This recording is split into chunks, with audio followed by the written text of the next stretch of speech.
Estamos aqui na FEICOM para mais um papo aqui no FEICOM Talks, onde lideranças constroem mercado. A gente vai bater um papo agora com a Érica Tavares, gerente de Trade Marketing Brasil, da Coral. Eu sou o Ricardo Reuters, do IDMI, Instituto de Desenvolvimento de Mercado Interno.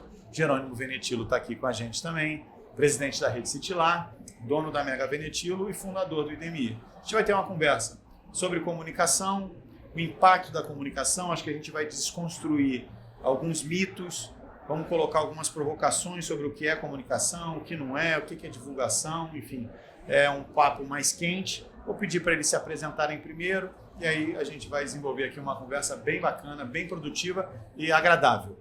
Érica, por favor, se apresenta aí para o pessoal, fala um pouquinho da tua experiência e o que te trouxe aqui. Tá joia. Bom, sou a Érica, né? Trabalho na AkzoNobel já há um bom tempo já. Eu falo que eu zerei o velocímetro porque eu saí em um ano, fui trabalhar na Nike. Não sou muito fã de esportes. Voltei para a AkzoNobel porque eu queria mudar um pouco de área mesmo. E estou em trade marketing já desde 2018, né? Legal, então a gente já tem uma trajetória grande aí. Cuidando aí de execução no ponto de venda, de toda a parte de incentivo, já cuidei de treinamento. Então tem um bocado de coisas aí que a gente faz nessa jornada. Você vai ter um papo muito rico com o Jerônimo aí também, certeza. Porque quando você fala incentivo, eu já começo a pensar em balcão, e aí no meu ponto de vista vem o consumidor de escolha, que é o que o IDMI traz para a questão. Mas, Jerônimo, fala um pouquinho aí também para dar contexto para as pessoas. Eu sou Jerônimo Venetilo, eu tenho uma loja, Mega Venetilo. Hoje eu estou como presidente da Rede Citilar. Fundei o IDMI junto com o Ricardo e vou confessar que nesse papo eu sou muito fã do trade marketing. Eu acho que... eu também. Eu brinco lá na loja que eu fiquei muitos anos antes, enfim, do Rio de Janeiro virar uma bagunça, mas me preocupando muito com sell-out e muito pouco com sell-in. Eu acho que o sell-in é consequência do sell-out e o trade marketing eu acho uma grande ferramenta para a gente executar o sell-out de maneira eficiente. Então, é uma das minhas áreas preferidas de atuação no negócio. Que bom! Eu descobri agora. Tá vendo? Conheço há 20 anos e descobri essa parte agora, essa paixão que ele está revelando para você, Érica. Não tem como não gostar, né? Acho que trade é marketing bem feito. É mágico. Né? Eu acho que Eu falo, a gente faz muita coisa ao mesmo tempo, mas assim, é muito bacana. Porque acho que ele te abre um leque enorme, né, de conhecimento, de relações com as pessoas. Eu acho que eu tô aqui hoje também porque tem essa questão de relacionamento. Claro. Então eu acho que a marketing permite muitas coisas. Bem, eu vou te colocar algumas perspectivas que a FEICOM está permitindo o IDMI desenvolver aqui e daí você desdobra.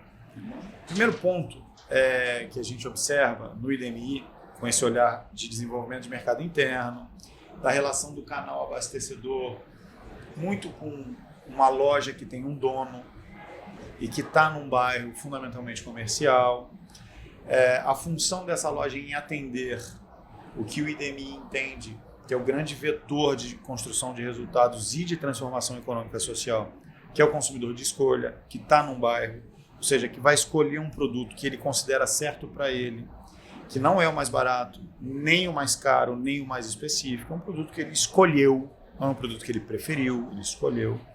E nessa perspectiva, a comunicação tem um papel fundamental. Eu sou um profissional de comunicação, um estrategista de marketing e atuo com comunicação, tanto na comunicação macro-regional das emissoras, quanto na comunicação mesmo de marcas, posicionamento, enfim. Para a gente, a comunicação não é a divulgação. E o marketing não é a comunicação. Então, o marketing é quem organiza as intenções do negócio, organiza num briefing, traduz num briefing e aí isso vai ser comunicado. A partir dessa comunicação, entra o elemento divulgação. Na divulgação, eu vou escolher o veículo que for. Redes sociais, TV, internet, rádio, outdoor, out of home, imobiliário urbano, isso tudo é divulgação. E o IDMI entende que controle de percepção, Érica, é um elemento determinante para a sustentabilidade econômica dos negócios, para que esse produto que gera margem encontre esse consumidor que quer escolher numa loja. Com isso colocado, o trade marketing passa a ser um veículo da proposta ofertada. Então, eu queria que você desenvolvesse a partir dessa perspectiva. Assim, Nós consideramos trade marketing comunicação, não necessariamente uma divulgação, mas ele comunica a intenção de oferta, o produto com esse consumidor de escolha fundamentalmente. E aí eu entendo que você traz desafios de lidar com agentes dessa comunicação. O lojista, o balconista, o vendedor, o teu time, teu promotor. E aí comunicação é uma coisa de ruídos, né? Assim, o que está chegando, o que não está chegando. Então, a partir dessa perspectiva, eu gostaria que você trocasse um pouco da sua experiência real conosco, por favor. Acho que a gente conversou um pouquinho, né, Ricardo? Quando a gente fala da percepção, isso vai para a tática, né, para o tático mesmo. Como é que a gente traz isso, né? Eu acho que a percepção que a gente cria, que nós como marcas acabamos criando, ela ajuda realmente o mercado a se organizar. Eu acho que desperta o desejo, você faz uma equalização de preço, né? Eu acho que tem todas essas funções. E aí, como é que a gente traz tudo isso depois para o nosso ponto de venda? Porque aí vem justamente isso, né? Eu estou aqui na indústria, eu tenho meu ponto de venda, como é que eu ligo essas pontas e faço tudo isso acontecer? Então, eu acho que aí parte muito do trade marketing mesmo, a gente entender essa estratégia que está sendo definida, essa comunicação que está sendo passada e converter isso para o ponto de venda. Porque quando a pessoa chega lá na sua loja, ela não pode se frustrar, né? Ela não pode entender que aquilo que ela viu na internet, que ela viu no Instagram, que ela viu numa mídia não está acontecendo ali no chão de loja. E é difícil isso também, né? Porque as coisas também não podem estar tão distantes assim. E aí passa por quê? Por um promotor bem qualificado. Então a gente faz um trabalho super importante de treinamento desse time, porque no final das contas ele é a nossa ligação com a loja também, muitas vezes. Ele é que vai lá, ele que vai instruir os nossos vendedores de loja, ele que vai organizar essa loja, né? A gente tem que ter um trabalho fundamental aí de segmentação. Então ele é um veículo dessa sua comunicação de alguma forma. Ele é um veículo, né? Porque no final das contas eu preciso ter lá o meu vendedor de loja bem treinado para que ele consiga também repassar essa mensagem. Então eu acho que tem todo um fluxo, né? Eu acho que vem da indústria, como a gente repassa isso para o nosso time, como o time repassa isso para as nossas lojas parceiras, e aí como a gente faz toda essa cadeia que está ali embaixo se movimentar. Então eu acho que é um desafio grande, né? A gente pensa muito em como fazer isso, em simplificar, porque muitas vezes, né, acho que você é de comunicação, você sabe, nem sempre o que vem aqui de comunicação a gente consegue repassar em sua fazer totalidade. Chegar na ponta. Porque assim, eu tenho um vendedor de loja que não tem só minha marca, ele tem mais umas 3, 4 Exato. marcas, ele vende pincel, ele vende o cimento, e não adianta eu querer ir lá e dar uma ficha técnica para esse cara. Ele tem que pelo menos saber 3 coisas importantes, que é o que vai ser o pulo do gato para ele vender. Então esse desdobramento que a gente faz, a gente trabalha muito essa conscientização. Porque muitas vezes, né, a pessoa que está lá em marketing, está lá em produto, claro, a gente quer o máximo possível trazer essa comunicação para o ponto de venda, não perder nenhuma ponta. Mas não é tudo isso que o cara que está lá no balcão vai assimilar, né? Então, como é que a gente faz isso de uma forma que a gente não perca essa oportunidade, que ele não perca nenhuma oportunidade de venda do nosso produto? Então, acho que é isso, essa capacitação, simplificação da mensagem, né? Eu acho que sempre pensar muito em ferramentas que ajudem também. Então, assim, eu hoje trabalho com incentivos, né, para fazer com que ele, claro, tenha ali, né, um benefício, né, o nosso balconista, mas que ele também tenha uma forma de instrução, e de instrução rápida. Então, a gente trabalha com vídeos mais dinâmicos, mais divertidos, porque é assim que ele vai memorizar, né? Então, eu acho que a gente também tem esse poder da linguagem, né? Exato. E a gente tem esse dever de facilitar a vida desse cara, né? Então... Facilitar a vida, eu vou deixar ele para depois o Jerônimo falar. Com certeza, né? Mas eu acho que assim, a instrução, como eu falei, simplificação dessa linguagem, eu acho que simplificar também a linguagem no ponto de venda, né?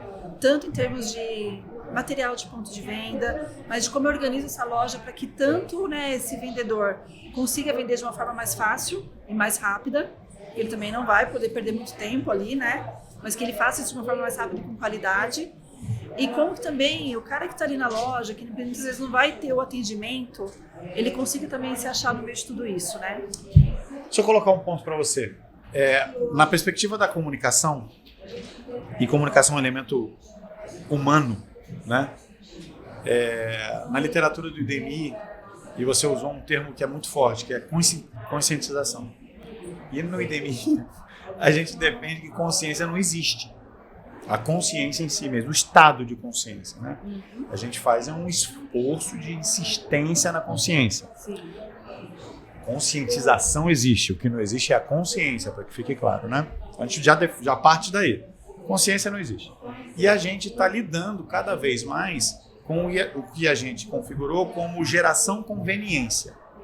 Sim. Então não é mais Z, Y, é conveniência. Onde, independentemente da idade, posição, não importa nada, as pessoas estão alimentando suas conveniências porque positivam suas certezas nas redes sociais. E eu entendo que você acaba entrando nesses dois polos, né? Tentando gerar conscientização numa ponta e a pessoa só querendo o que a convém. E aí entra um trilho do que você disse, que é o facilitar a vida. O Jerônimo fala, depois ele vai desenvolver, que ele fala, a pessoa só compra o que facilita a vida dela. Ninguém compra consciência estratégica, tática, ele vai aderir se ele sentir que está tornando a vida dele mais fácil, mais facilitada. E aí a gente encontrou um vetor, dois vetores que preenchem essa lacuna na nossa literatura, que são convivência e coerência. Então, assim, quanto mais eu convivo, mais perto da consciência eu fico. E quanto mais eu sustento a coerência, mais eu consigo combater a conveniência. Fala, pô, se você está fazendo, é incoerente. Como esse desafio humano, assim, né? Porque o problema, tá tudo montado, você fez, eu imagino, né? Preparou, estruturou, fez um enxoval de ponto de vento, tudo. O programa de ensaio, mas aí pessoas, ou seja, pessoas vetorizando uma comunicação, né? Então, o teu promotor que vai falar com o gerente da loja ou com o dono da loja que vai chamar o balconista. Como você lida com essas rupturas, vamos dizer assim, nessa cadeia entre a consciência que você está gerando e a conveniência que as pessoas estão vivendo? Como é esse desafio hoje aí para você, na tua realidade? Eu acho que assim, tem todo um trabalho que é feito, muita consistência, inclusive. Eu acho que as mensagens sempre são as mesmas. Eu acho que a gente mantém essa dinâmica, né, Ricardo? A gente não está uma hora falando uma coisa, outra hora falando outra.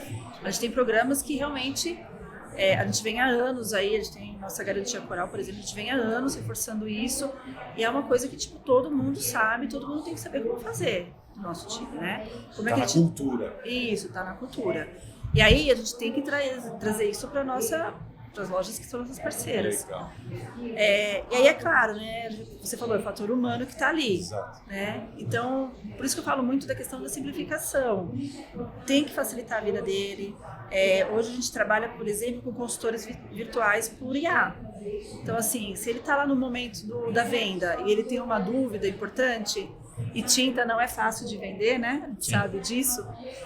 Na primeira dúvida ele pode desistir daquele, né? Vou vender o mais barato, vou vender o que está mais fácil. Então, assim, não é necessariamente isso que a gente quer.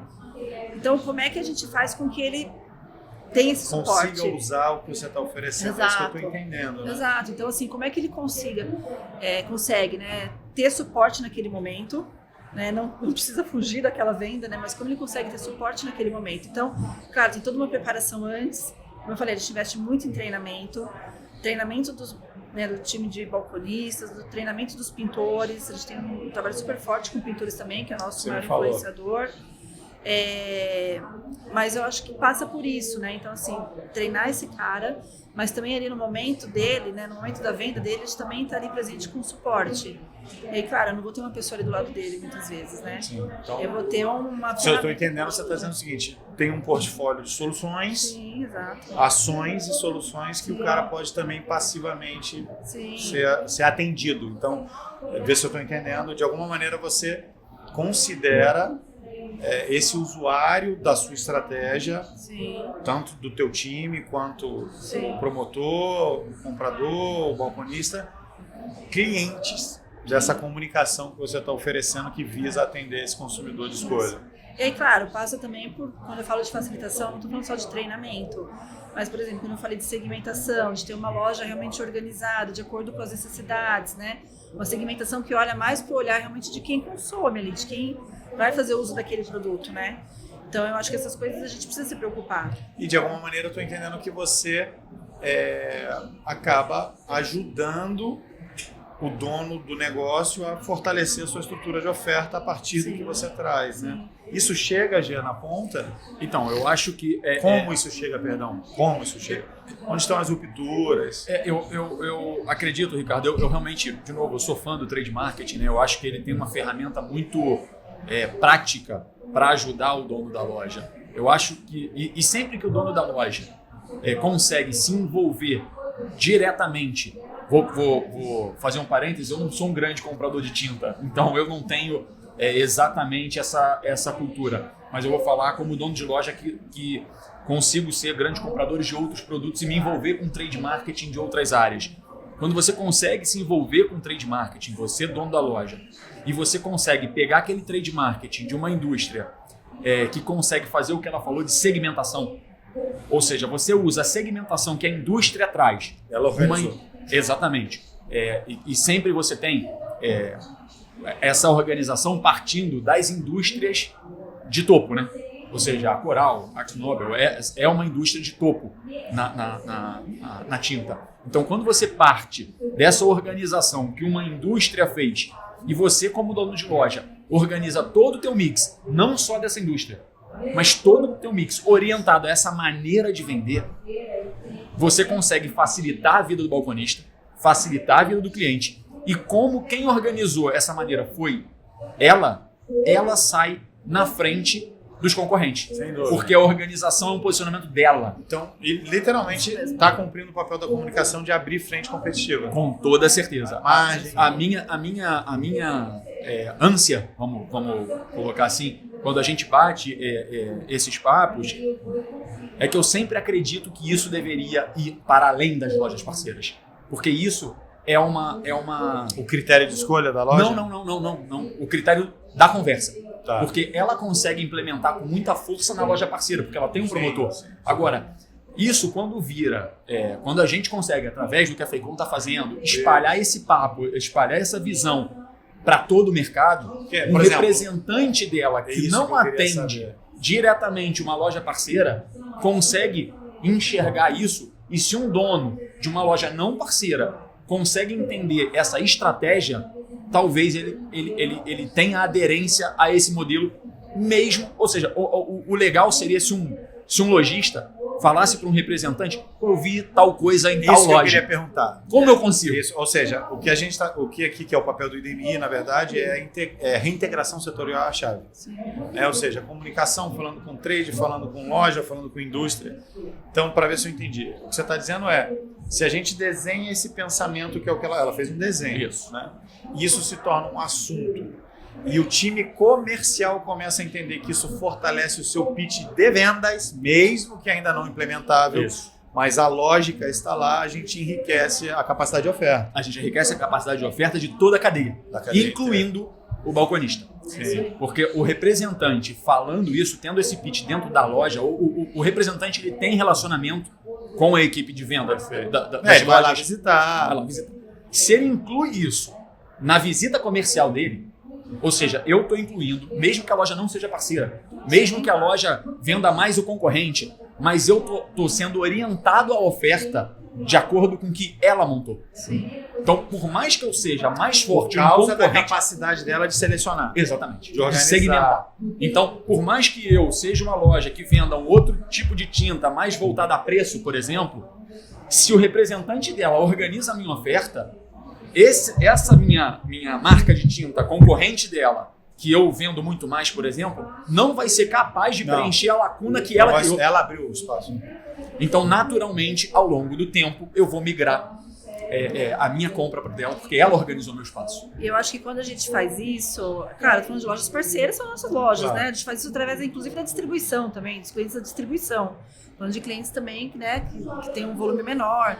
Enfim, mas quando a gente faz isso, a gente vê grandes ganhos. Além dessa facilitação, mas quando a gente fala de margem, por exemplo, que é o que você acabou de falar também, a gente vê crescimentos importantes também. Então, assim, a gente cresce, né, o nosso volume, mas a gente cresce principalmente o volume em premium também. Então, Rentabilidade. em rentabilidade. Então, assim, você está trazendo produtos melhores, né, do lojista, Ou com seja, margens melhores. Até para essa sequência de papos que a gente está tendo aqui, ela está dizendo que ela está num papel inevitavelmente, de organização de oferta. Isso aí. Sim. Ou seja, se ela não organiza a oferta, ela não trabalha. E aí, ao organizar a oferta, ela está colocando, que eu acho que é muito importante dividir isso para as pessoas, oferta organizada encontra consumidor de escolha. Sim, com certeza. Então, realmente, a gente não tem um problema de demanda única e exclusivamente. Nós temos um problema de organização de oferta e a comunicação é uma ferramenta para isso. Eu acho assim, que quanto mais esse tipo de discussão penetra nas equipes comerciais, principalmente, mais a gente consegue implementar esse tipo de solução.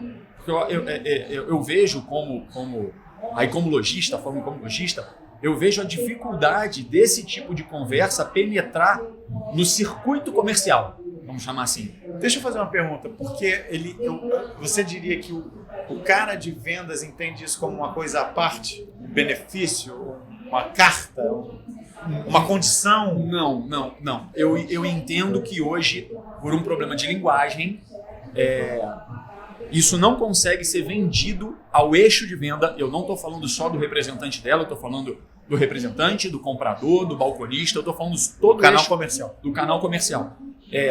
Selina. Isso virou como se fosse um papo de marketing e não um papo de venda. Né? Parece que isso é um papo de marketing. Isso não é um papo de marketing. Não é. Isso não é um papo. Definitivamente Isso não é. É um papo de rentabilidade. é um papo de rentabilidade. Você papo de tem venda. essa perspectiva da rentabilidade, Érica? Sim. É tua premissa, Sim. por exemplo? Eu acho que sim. Um KPI. Sim. Então, assim, eu acho que quando a gente fala da segmentação, de uma organização de loja, eu entendo o que ele está falando, porque no começo pra gente também foi muito difícil. Para desenvolver essa assim, cultura, vamos chamar. Sim, com certeza, de montar a loja, segmentar e semana seguinte o cliente desmontar. Porque eu entendo também, é uma insegurança, porque é uma coisa que veio, é uma novidade, nunca ninguém testou o modelo, enfim. Só que quando você começa a ver que os números realmente crescem, é difícil você ficar fora desse meio, né? Então, puxa, a loja que fez isso, que está perto de mim, está ali próxima, está crescendo. Então, peraí. Isso aqui é a contaminação positiva que a gente já viveu várias vezes. Então, alguma coisa está acontecendo, né? O modelo funciona. Então, você está dizendo que isso vai propagando uma influência da cultura que você está promovendo. E, claro, não é só... É claro que tem outras amarrações, né? A gente tem questões comerciais envolvidas, né? Políticas, que são envolvidas realmente também para sustentar tudo isso, né? Então, por isso que eu falo, não é só também vou arrumar só a sua loja, não é isso. Então, tem todo um trabalho também que é feito, né? Um pacote de serviços, né? Quais os benefícios que essa loja também tem. Então, acho que tudo isso é muito bem amarrado. Muito legal. Não, que realmente isso aí é muito interessante, porque ela está falando sempre numa estrutura de benefícios comerciais junto com... É um pacote. Mas o que eu estou querendo estender, Érica, e eu estou querendo realmente dar um passo a mais em relação a isso, isso virar assunto do time comercial. Sim, e claro. não condição. Porque o que Pra mim, assunto e não condição, não, isso aí. Porque para mim o que é o grande... De novo, aí voltando... Peraí que você não vai se perder. Eu sei que você sente essa insuficiência que ele está comentando também? Ou seja, de ser só usado como uma condição, não necessariamente como um assunto. Por isso que eu falei, eu acho que quando a gente começa, né? Quando a gente começa o projeto lá atrás, é claro que vem todo esse receio, né? Então, assim, são coisas que realmente não estão na conversa, mas a partir do momento que se vê resultado, e isso embute na cultura, é todo mundo falando a mesma linguagem. Internamente. Então, nosso time comercial, os planejamentos comerciais, todos têm a mesma linguagem. Porque aí, Gê, eu acho que você pode ver se eu entendi. Ok que funciona para ela, mas você está falando para comercial. Eu estou falando para comercial. Expandindo. Então, e aí, o case dela é maravilhoso. Não, para fundamentar o que você está dizendo. Claro, óbvio. E não tem como começar do jeito que eu estou falando. Sim. Ela já quebrou as pedras aí. Eu sou muito... lógico. Eu sou muito orientado, Érica, para o desperdício das coisas, né? Ou seja, o potencial que isso poderia estar gerando e não está sendo gerado. E óbvio que a indústria ela precisa começar dentro do cercado dela, vamos colocar assim, e protegendo a marca dela. Eu entendo isso. O que eu estou querendo extrapolar é quando o representante comercial ou um distribuidor seu que sabe que não vai penetrar nesse cliente, vamos chamar assim, dessa maneira, ou seja, você vai criar lá um enxoval de categorias que vão estar dentro da tua marca e da tua estrutura de comunicação. Esse é o padrão das indústrias, né? Ela cria algo dentro da estrutura dela. O que eu estou dizendo é que quando isso virar papo comercial, isso vai extrapolar a indústria. E aí vai extrapolar, desculpa, a indústria não, vai extrapolar a marca. Sim. E aí vai virar uma segmentação da maneira que a pessoa usa em casa de verdade, independente da marca. Então, se a pessoa consumidor. A pessoa consumidor. Então, se um representante comercial dela, por exemplo, eu compro, sei lá, 5 SKUs dela, compro 5 produtos sou aquele cliente que compra uma vez a cada 3 meses, ou até faço a minha reposição através de um distribuidor e não compro com ela diretamente, mas eu tenho uma visita comercial. Eu compro de uma outra marca mais popular, suposição. Se esse representante comercial orienta o meu balconista na modelagem de uso que você propôs, mesmo que para outra marca, cara, deixa eu te ajudar a arrumar tua gôndola aí. Pô, se tu arrumasse assim, ó, para casa, para não sei o quê, enfim, do jeito que você categorizou, naturalmente eu vou melhorar a loja do cara, eu, representante da Coral, vou melhorar a loja do cara. Inicialmente, eu não vou ganhar nada com isso, porque ele não é grande comprador meu, mas ao longo do tempo, esse lojista, esse balconista vai notar uma ruptura, porque essa outra marca, essa outra indústria não tem produto para oferecer dessa maneira. Parede. O que você está dizendo é o seguinte, você vai propor ela, através do case dela, uma repetição de comportamento, que vai virar uma cultura nossa. Vira uma demanda, né? E a gente faz isso lá na loja, né? Por que eu gosto tanto do trade marketing? Porque a gente tem casos aplicados lá na loja exatamente disso, sem considerar a marca da indústria, né? A gente considera o uso do produto que só essa indústria parceira tem. E eu melhoro como um todo a questão. Então, eu acho que a gente precisa fazer força, o comercial, o trade, para essa linha de pensamento extrapolar a divulgação. É isso que eu estou querendo dizer. Perfeito. Eu acho que essa devia extrapolar a divulgação e entrar no papo comercial. Você conseguiria, assim, a partir de uma provocação que eu vou fazer com você, me dizer que você, Érica, se sente mais na esfera estratégica ou tática? Estratégica ou tática? Ou tática? Eu acho que a gente vai pelos dois, né? Uma interseção. Sim, eu acho que assim, não dá para ser um ou ser outro. Sim. Né? Claro que quando eu falo de execução no ponto de venda, eu estou falando muito mais do tático. Claro, né? Que é a forma de entregar. Sim, mas eu acho que estrategicamente tem exatamente a forma como eu entrego isso. Né? Porque eu não simplesmente pego e replico. Tá. Então, assim, desde um planograma, esse planograma aqui, primeiro que o nosso promotor não vai entender. Se a gente colocar isso na gôndola também não vai funcionar. Como é que eu junto as marcas? Então, assim, também preciso ter essa visão.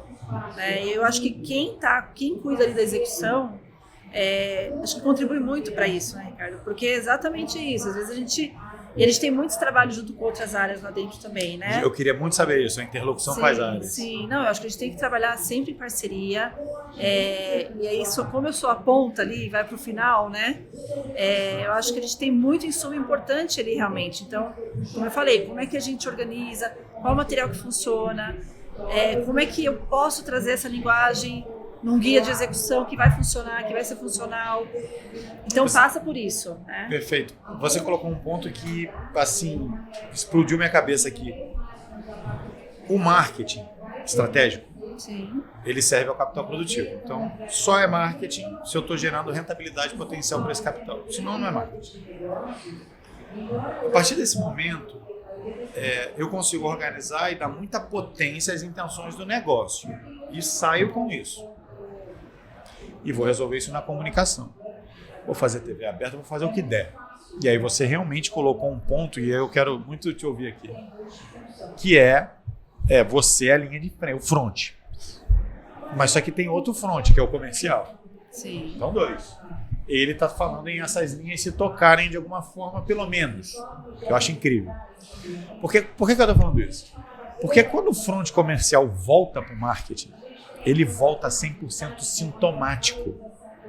Não funciona, não vende, não adianta, não funciona, não...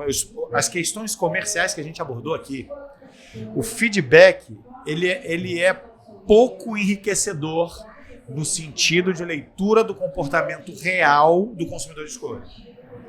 Das rupturas que isso traz. Porque, na verdade, o cara de vendas está tentando resolver um problema de vendas.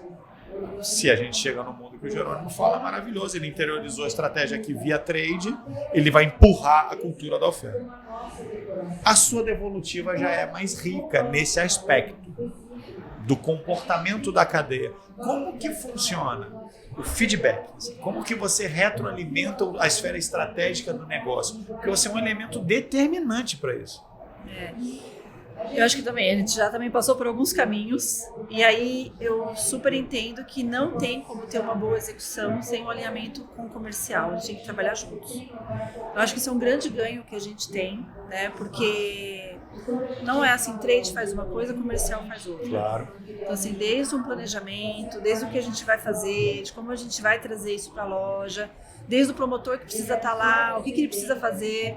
Então, esse alinhamento é super feito, assim. Então, eu acho que a gente não pode, vou fazer de um lado e você faz do outro, e aí é o que você falou. Chega lá na ponta, as coisas não se conversam, né? E o feedback volta de uma outra forma. Agora, de que maneira, vamos supor, o cara do comercial está lá tentando vender, e aí você me ajuda a organizar. E não está conseguindo por alguma insuficiência, acontece. Sim.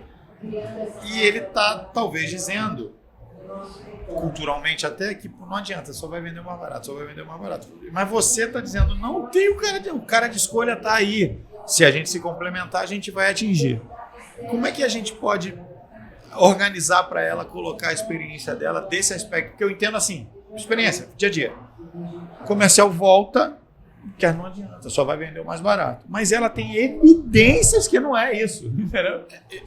Por exemplo, claro que tem os casos não, que... Claro. Eu vejo a principal diferença para mim entre o trade bem construído, vamos chamar assim, e o comercial, é que o comercial ele está muito mais suscetível aos agentes contaminantes. Claro. Porque a repetição desse comercial é muito maior do que a do trade. Enquanto o trade vai lá uma vez a cada 3 meses, vê como é que tá, blá, blá, blá. Incrível isso. O comercial tem um choque muito Frequência. grande. A frequência do comercial é muito... Está mais exposto à contaminação. Exatamente. Ele está mais preservado na cadeia de Ela está mais oferta. preservada. Então, de alguma maneira... Isso é muito rico, Eric. De alguma maneira, eu acho que... A tua informação vale muito pro negócio. Ela não está ela... Peraí, deixa eu me colocar direito. Ela pode se contaminar... Claro, para sentir. Mas ela se contamina secundariamente. Perdão, ela vai se expor. Ela não chega a se contaminar. Não, mas se ela se chegar a tanto... Ela se contaminar... É por já um contaminado, não é pelo agente contaminante original. Tá indiretamente. Ela é eu não estou ali contaminada. no front Você não recebendo tá, o que apesar esse de você comercial estar no recebendo, front, né? no PDV, Sim. você não está fazendo uma discussão comercial Essa discussão comigo. é muito rica. Então, não tem. Então ela está muito mais blindada disso. E aí que eu acho que existe, que precisa existir a linha de coerência da segmentação. Porque a única coisa que ganha... Que ela sustenta. Que ela sustenta. Ela sustenta a coerência dessa oferta.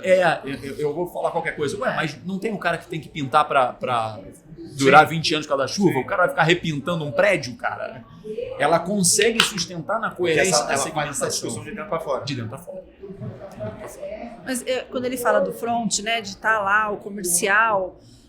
mas eu acho que quando a gente está trabalhando juntos, e eu entendo que tem realmente uma parte ali de negociação que muitas vezes a gente fica um pouco, né, mais fora dessa esfera, mas eu acho que quando você traz o trade para essa conversa, eu acho que facilita até a questão da negociação mesmo, porque ele vai trazer um outro olhar, que é exatamente isso que você falou. Incrível isso. Por que eu estou trazendo uma segmentação para sua loja? Por que eu estou trazendo um treinamento? Por que eu estou trazendo um mix diferente do que você tem, talvez, porque você vai rentabilizar mais.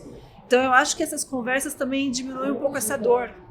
Né? Então, por isso que eu falo que não dá para trabalhar sozinhos. Né? Eu acho que... E acaba que ela reduz os atritos Exato. um pouco também. Certeza. Ela ajuda a reduzir atritos. Com toda certeza. Para sair do preço, né? Para sair do para afastar dos prazo. polos. Exato. Então, eu acho que a gente começa também a suavizar um pouco essa É conversa. um elemento estratégico de negócio. Sim, exato. E é importante essa conversa, essa troca, Érica, porque não são, na verdade, é a minoria das indústrias que age como você fala. Então, eu estou colocando aqui sempre uma visão de uma maioria de indústria que não tem esse trade marketing efetivo. É claro, quando você tem esse trade marketing efetivo, a coisa é muito mais suavizada. Eu tenho algumas indústrias que têm um trade marketing efetivo, mas a grande maioria não tem. Não tem. E não tem nem esse pensamento. Então eu acho que essa questão da discussão é para ampliar realmente a real utilização do trade, que não é só fazer bandeirola para loja. Porque o Não é problema colar coisa, não é botar Wobbler, Splash, né? Não é o nome técnico do enxoval. É mais isso, né? É gerar Exato, né? negócios Exato. atendendo a esse tão valioso consumidor de escolha. Exatamente. Mas para mim, o que é muito enriquecedor nessa discussão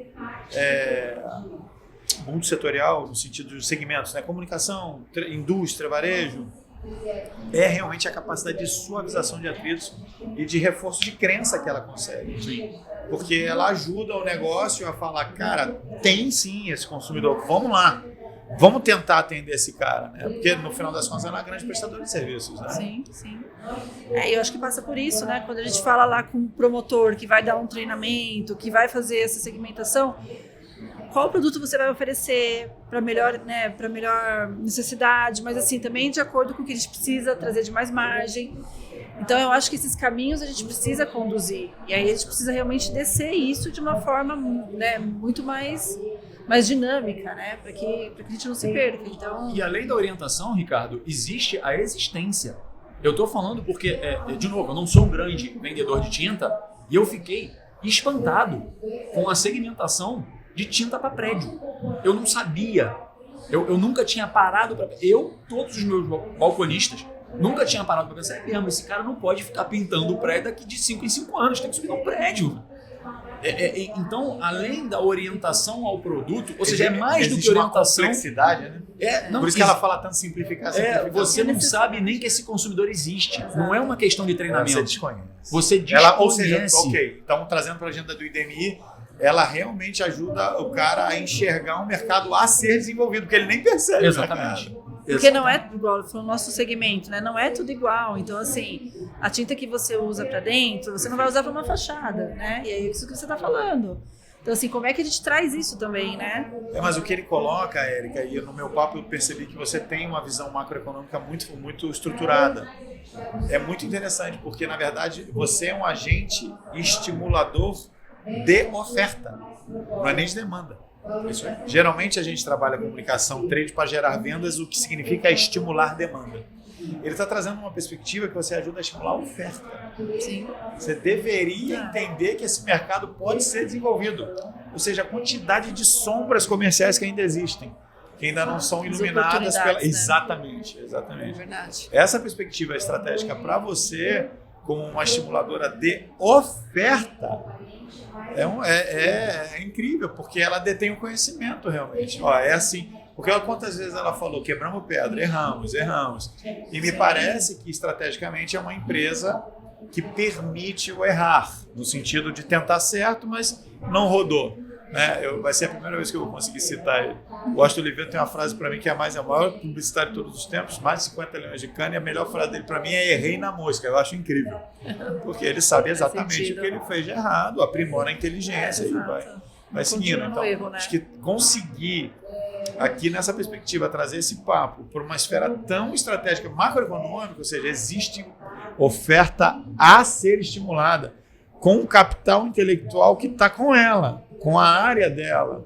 E essa interlocução, aí para o IDMI, realmente, quem é o trade para o IDMI? Um agente que permite estimular a oferta.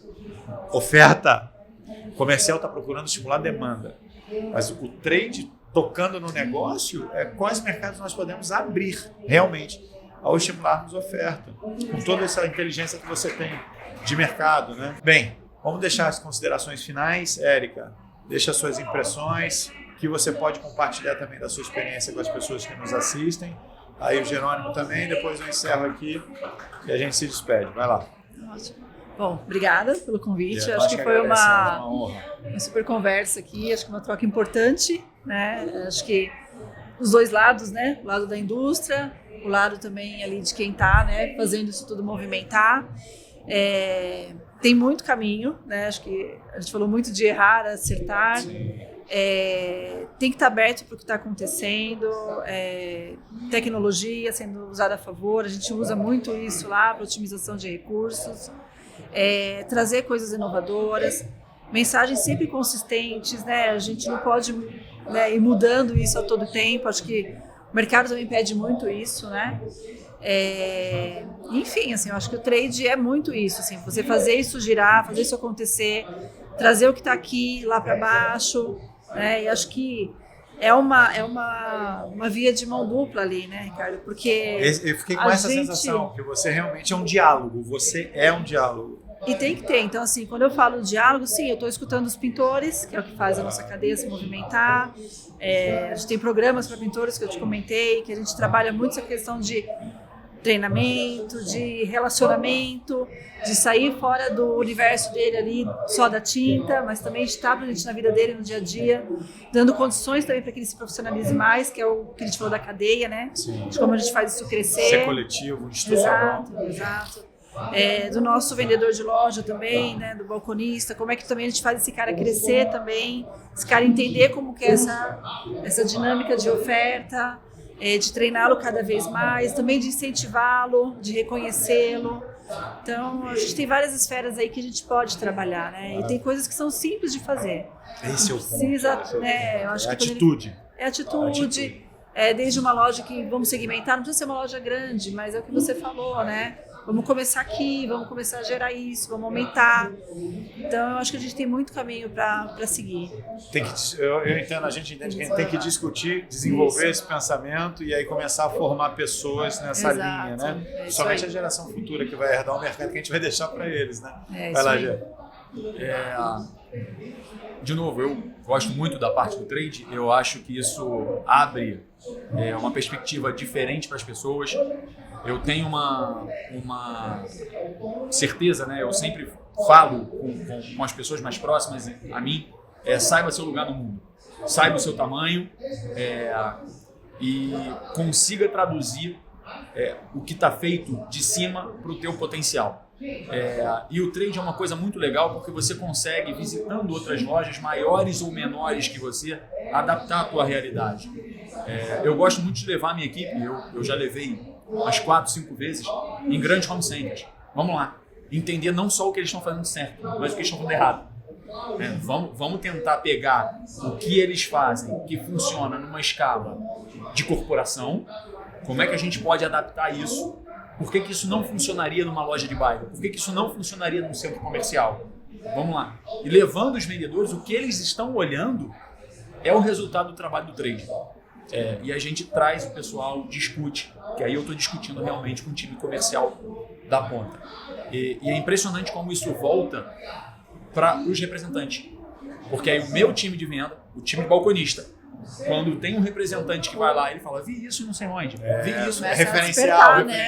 referencial. Então, eu acho esse papo maravilhoso e acho que todo lojista deveria se preocupar com o ponto de venda no sentido do sell-out da loja, né? Muitos se preocupam muito com o sell-in, negociação, preço, desconto, tabela. Tá, o que a gente pode fazer para esse produto aqui realmente girar mais? Eu acho que o giro é o segredo da coisa e não se consegue giro só com preço. Trade marketing é sell-out, né? No final das contas, né? Perfeito. Érica, muito obrigado por disponibilizar a sua experiência, seu conhecimento aqui conosco. Espero que o IDMI e a FEICOM possam contar com você mais vezes, porque são lideranças como você, por isso que o slogan é esse, né? Onde lideranças constroem o mercado. Quando a gente se disponibiliza a discutir, a gente gera uma onda de contaminação positiva. Então, muito obrigado, que a gente tenha mais oportunidades. Parabéns pela carreira e pela maneira de ver a coisa. Muito bacana. E, pessoal, aqui a gente pode perceber o quanto é possível a gente enriquecer nossas atuações, né? A gente teve uma discussão sobre trade, falou de estratégia, como a gente pode estimular a cadeia de oferta, enfim, como tem muita oportunidade, muito mercado a ser desenvolvido, o quanto é importante a FEICOM abrir esse espaço para uma discussão num nível mais elevado, de geração de rentabilidade, de atendimento ao consumidor de escolha, de impacto social produtivo, enfim. E vou fechar com o slogan do IDMI, que é inconformados com o não feito. Eu acho que aqui foi um grande encontro de pessoas com esse espírito, que entendem que tem mais coisas para fazer. vou deixar uma assinatura, uma frase filosófica minha, que é a inércia de quem pode é a trava do mundo. Acho que a gente teve um grande encontro hoje de pessoas não inertes. Foi um prazer. Parabéns para você que assistiu também e a gente se vê nas próximas. Grande abraço.